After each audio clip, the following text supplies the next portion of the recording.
a visibly frustrated Kansas City Mayor Sly James was complaining that his hands are tied when it comes to stopping gun violence in the city. He blasted Missouri legislators for state laws that he says prevents the city from enacting ordinances to combat illegal guns, making it all but impossible, he argued, for the city to prevent shootings like those which killed 3 people and injured 16 just last week.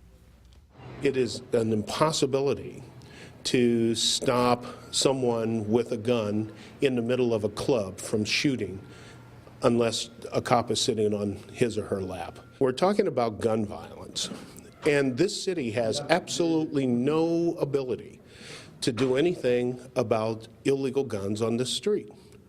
We would love to be able to have that ability, but we don't under state statutes. That video from NBC Action News. But is the gun violence in Kansas City really out of Sly James's hands, Eric Wesson? To a degree it is, but to another degree it isn't. I think, and I looked at the list of suggestions that he put forth, the gun control laws and that matter. But what was missing in this conversation was creating jobs. And I think that if you change the mindset and mentality of the people that are at risk of committing a crime, with them saying, hey, I've got a good job, I've got a house, I've got a way to support myself, maybe they'll make a better decision. But a lot of these acts of violence that we see in the community and write about and read about are just random acts. Somebody gets into an argument, doesn't know how to resolve conflict, grabs a gun that's readily available, and shoots and kills somebody or shoots and wounds somebody. Gun violence out of the mayor's hands, Scott? I don't think so. He's right in the sense that his hands are somewhat tied in regards to creating new laws. And I'd love to ask the mayor this, what new law would you propose that a criminal would follow? I mean, to understand what the mayor's trying to say, you would have to work under the premise that criminals actually follow laws. And you could, let's say one of his ideas was tighter gun control at gun sales, and I believe one of them also was you'd have to mandatory reporting of stolen firearms. There's not one criminal in this city that would follow that law, not one. And to Eric's point, and I think he's absolutely right, you have to not only work on economic development in areas of this city that are hurting, but you also have to change the mindset, the culture, where the idea is, I'm in a dispute. The first thing I need to do is grab my gun. Because rational people don't think like that and don't act like that. And the only way you can change that is by changing the culture. And I don't know that there's a law that would do that. Well, let's talk about, you mentioned a few of the things the mayor talked about. In his blog, he did offer up 4 specific proposals he said were a simple idea to make the city safer. Here's his 4-point plan. Universal background checks for all gun sales, imposing mandatory reporting and ID of stolen guns, enacting limits on guns in cars, and creating gun courts to swiftly prosecute what he calls the idiots who use illegal guns, that's his words, in criminal acts. So how doable is implementing the mayor's so-called simple proposal, Dave? Well, it'll be extraordinarily difficult for the reasons he points out, but also, as Scott suggests, it would be difficult to implement those laws and to make them work. Now, I disagree a little bit with Scott. We pass laws all the time that don't always work, but if there's some chance of working, you'd at least give it a chance. That's why we have laws against drunk driving, for example. It doesn't catch every drunk driver, but it does deter some people from drinking too much. So that's the argument sort of on the other side.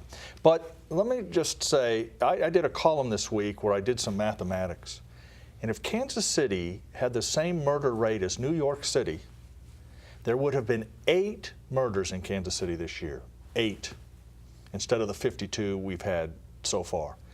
That suggests that some cities do have the answer to this or have found the answer to it. We've talked about that on this show. Washington, New York, some other urban areas have dramatically reduced gun crime. Some of that because they do have tough laws, but also because the police act differently in those cities.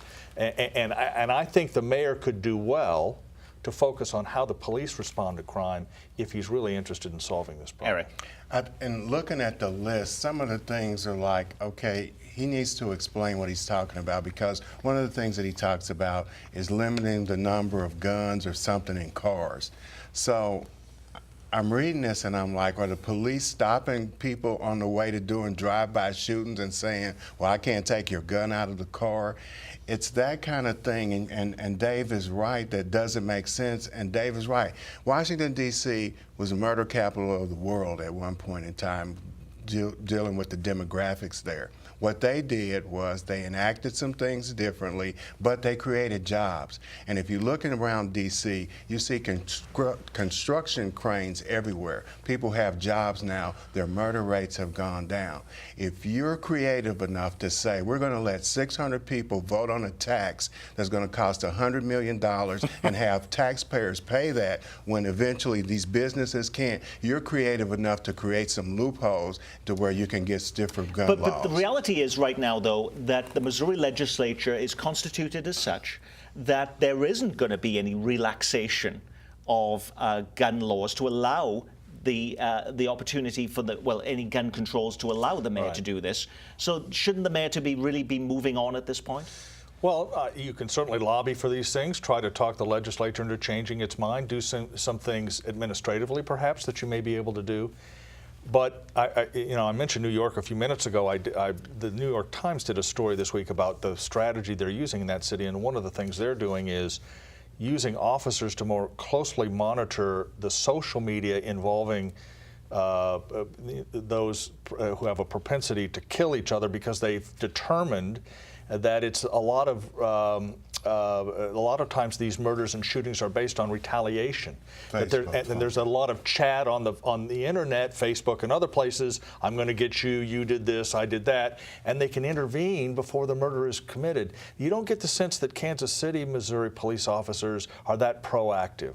And that maybe is a better place to focus than it would be for gun legislation, which, as you point out, Nick, would be very difficult to get passed. But I would also point out, Chicago has some of the strictest gun laws in the country. But so does New York. I understand. Yeah. I understand. But what's different between New York and Chicago? What's been done differently? Or Kansas City. Yeah. And that's the problem, Scott, and you're exactly right. It is working in some cities, it isn't working in others, and nobody knows why. And instead of looking at gun laws, maybe we could study those cities and get a better sense as to why some cities have been successful and others have not, and then apply some of those lessons here. And you get the sense we're not doing that as much. Okay, we do need to move on. Last word, Eric, on this topic. One of the things is registering guns. So the bad guy breaks into somebody's house, steals a gun, and says, hey, I got to go register this gun. The things are kind of far-fetched as what he's doing, but again, what's missing on that list is job creation. Job creation will be one of the steps to creating a safer community.